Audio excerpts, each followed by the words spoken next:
North from Milan, close to the border with Switzerland, you will find the Italian town of Varese. From here on, we'll be taking a regional train to the Swiss town of Mendrisio. From there on, our train continues to Como back to Italy again. This is quite an underrated international railway connection, so I think it's time to highlight this connection as well. Join me on this very regional train between Italy and Switzerland. For now, let's get this video on the track and let's roll the intro.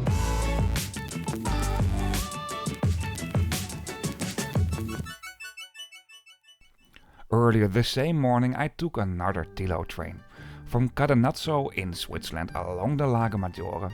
That train was heading to Gallarate, but I took it until Lavena Mombello. At the railway station of Lavena Mombello, if you want to move to Varese, where my next train is departing from, you have to walk a bit to another station. Can be a bit confusing though, I'll tell you more about that in that specific video. Anyway, I took a local train to Varese. That train went to the railway station of Varese Nord.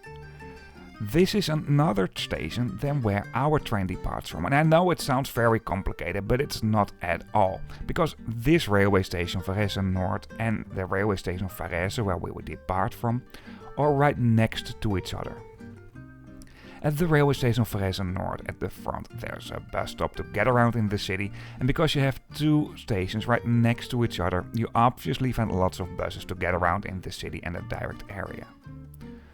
There's also a staffed ticket counter and a waiting area at the railway station of Varese Nord. And the railway station of Varese Nord is located here on the left. And here, if I turn the camera around, you can see our station already. It's really less than a 3-minute walk. So you don't have to worry or get stressed because of this. The Tilo trains where we'll be traveling on today are a cooperation of the Swiss state-owned railway company SBB and the Italian state-owned railway company Trenitalia, the subsidiary Tren Nord to be exactly. Tilo stands for Ticino Lombardia, so basically the canton of Switzerland where we are going to, and the province of Italy where we are right now. These are all very regional trains. This map shows the network. And most of these trains are international trains.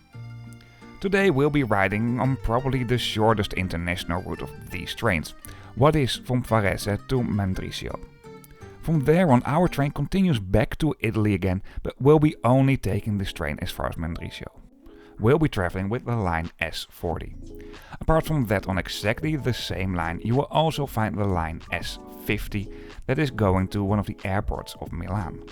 And even though I'm not really pro flying, I have this channel to show you what it's like to travel on a more sustainable way of transportation for long distances and international journeys. I think it's also good to have a train station at an airport. At least the journey from and to the airport can be a bit more sustainable. Anyway, this is the railway station of Varese where our train will depart from today. It is definitely not a big station. At the moment you enter the railway station, there is a staffed ticket counter, some vending machines to buy tickets, and there are lots of screens with information about departing and arriving trains. Really, it's not that big here, that's basically it. Directions have been mentioned pretty clear, and just like most Italian railway stations, this is not only in Italian, but also in English.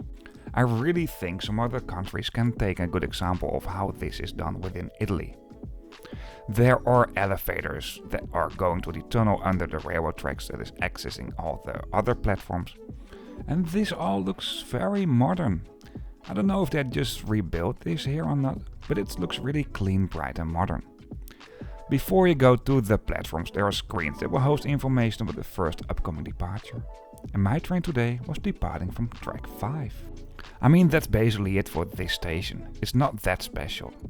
At the moment I went to the platform, my train was already standing here. Before I show you the train, I hope you like this video so far. If you do so, or if it's a helpful video to you, please give me a thumbs up, I really appreciate that. And if you'd like to see more trip reports or more sustainable ways of transportation, the main focus for this channel is cross-bordering and or long distance traveling. Well, this is definitely an international train. Then hit that subscribe button if you haven't done this already. Questions, comments, feedback, let me know in the comment section. But for now, let's continue with this video. Before I show you the interior of the train, let's have a close look at the exterior. Today we'll be traveling on board of a Stadler flirt train. This train comes in two classes. The bicycle areas and the accessible area have been marked crystal clear at the side of the train, and also where you find the first class has been marked crystal clear. The final destination and the line number are displayed at the front and the back of the train. These trains are rather simple regional trains, but they're definitely good enough for the job that they need to serve for. The classes and facilities have been marked crystal clear at the exterior of the train, and this here is also the bike area. There are basically two bike areas on board this train. The other area is also the combined bike and accessible area. Just like basically most Swiss and Italian trains, the seats are facing each other. Personally, I'm not a big fan of this, and in this train this is the only way you have these compositions. However, for a regional train I think this is totally fine.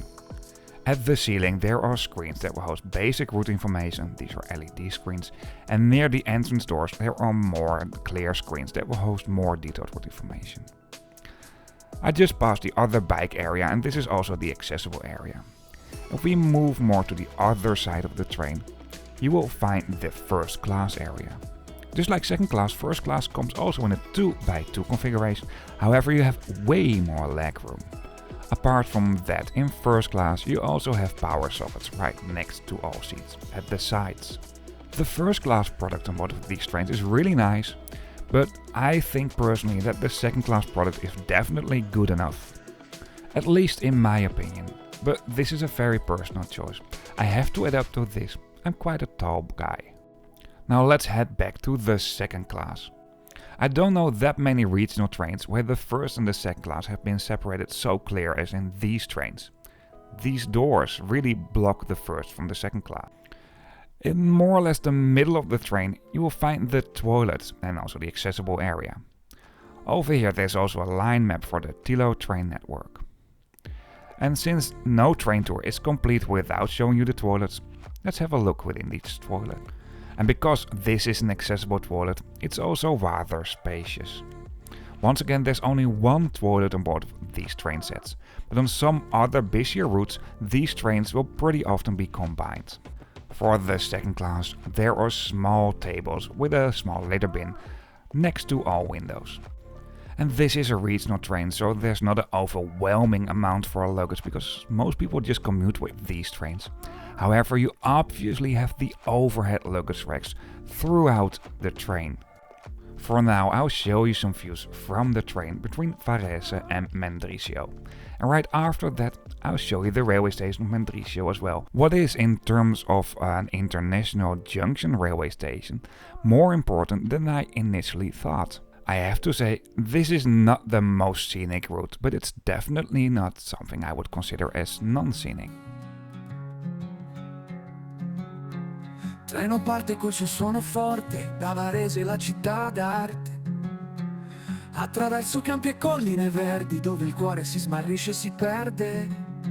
Finestra aperta, vento tra i capelli, case lontane con i loro ombrelli.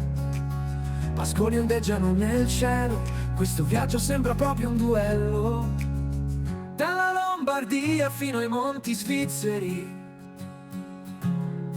il treno corre come un sogno libero. Veder la vita scorrere da questo finestrino, alla fine di ogni corsa siamo vicini. Vicini. Stazioni piccole piene di racconti, ogni fermata ha i suoi volti. Gente che sale, gente che scende, intrecciamo destini finché il viaggio si rende. Confine cambia ma il paesaggio no, da Mendrisio un sorriso fa eco. Saluti in italiano e risate in svizzero, abbiamo trovato un mondo sincero. Dalla Lombardia fino ai monti svizzeri, il treno corre come un sogno libero. Vedere la vita scorre da questo finestrino, alla fine di ogni corsa siamo vicini.